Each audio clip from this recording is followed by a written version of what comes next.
All right, let's talk about the East Tennessee housing market. Whether you're thinking about buying, getting ready to sell, or just kind of watching from the sidelines, the latest numbers for August 2025 are telling a new story, and it's one you're definitely going to want to hear. So this is it, right? This is the question that's on everybody's mind. Is the market finally shifting? I mean, for what feels like forever, it has just been this nonstop, pedal-to-the-metal seller's market. But the data we're seeing now, well, it's pointing to something different, a real change. Okay, so let's just get the bottom line out there right up front.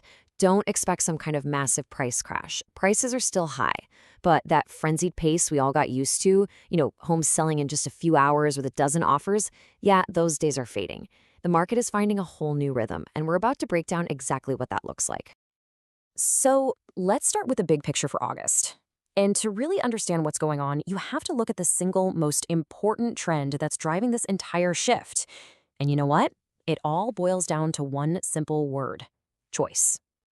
And wow, this number says it all. A 30.4% increase in the number of homes for sale compared to last August. That isn't just a little bump. That is a massive surge in inventory.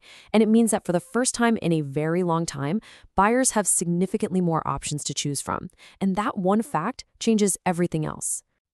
So whenever you have more homes hitting the market, the natural next question is always, okay, so what's happening with prices? As we're about to see, it's a little more complicated than a simple up or down. This is really interesting when you dig into it.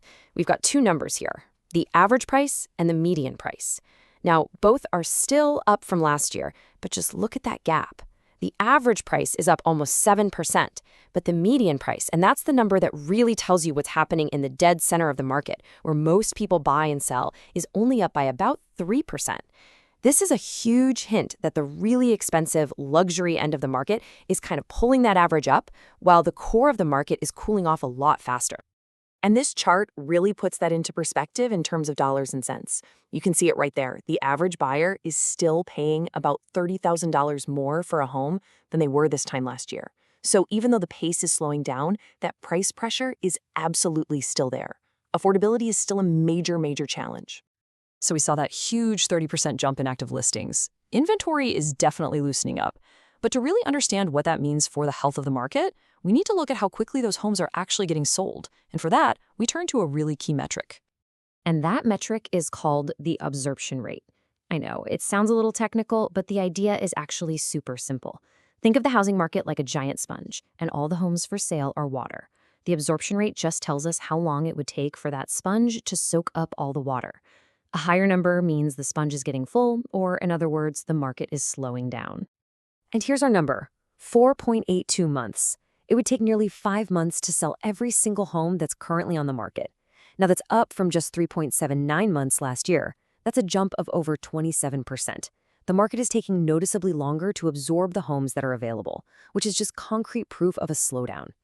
Okay, so if it's taking longer to sell all the homes on the market, let's talk about the new pace of sales. What does that mean for an individual seller? Like, how long can you actually expect your home to sit before you get a good offer? Now, at first glance, 29 days on the market doesn't sound all that bad. I mean, selling your house in under a month is, historically speaking, really fast. But that number, all by itself, it's completely misleading if you don't have the context. And here is that crucial context: a 45% increase. That's how much longer homes are sitting on the market compared to last August, when the median was just 20 days. For a seller, that means your home is on the market for almost 10 extra days. That's more time, more uncertainty. It's a real shift in the whole experience. So far, we've kind of been talking about the market as one big thing, but the truth is, there isn't just one housing market in East Tennessee. When you start to look under the hood and break things down by price point, you see completely different stories playing out. And man, this table just lays it out perfectly. It really is a tale of two markets. Look at the lower end. Sales of homes under $100,000 have dropped by over 23%. At the exact same time, sales of homes up in the $900,000 range have just exploded. They're up over 133%. This tells us the high-end luxury market is still incredibly active, while the more entry-level end of the market is contracting in a big way. Okay, that was a lot of data, I know. So let's boil it all down. What does all of this actually mean for you, whether you're looking to buy or sell in East Tennessee right now? let's get to your market takeaway. So here's how it all comes together. For buyers, the big news is the pressure is easing up. That 30% jump in inventory means you have more choices and you have more time to make a good decision without being rushed. Your power to negotiate is slowly but surely coming back. Now, for sellers, the game has changed.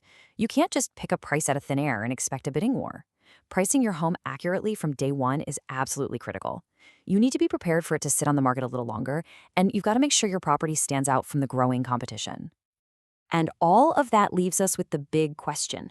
This data clearly shows a market that's in transition. But is this the pendulum swinging all the way over to a buyer's market? Or are we starting to find a more stable, more balanced market for everyone? Only time will tell. But the trends we're seeing in August have definitely set the stage for a very interesting autumn.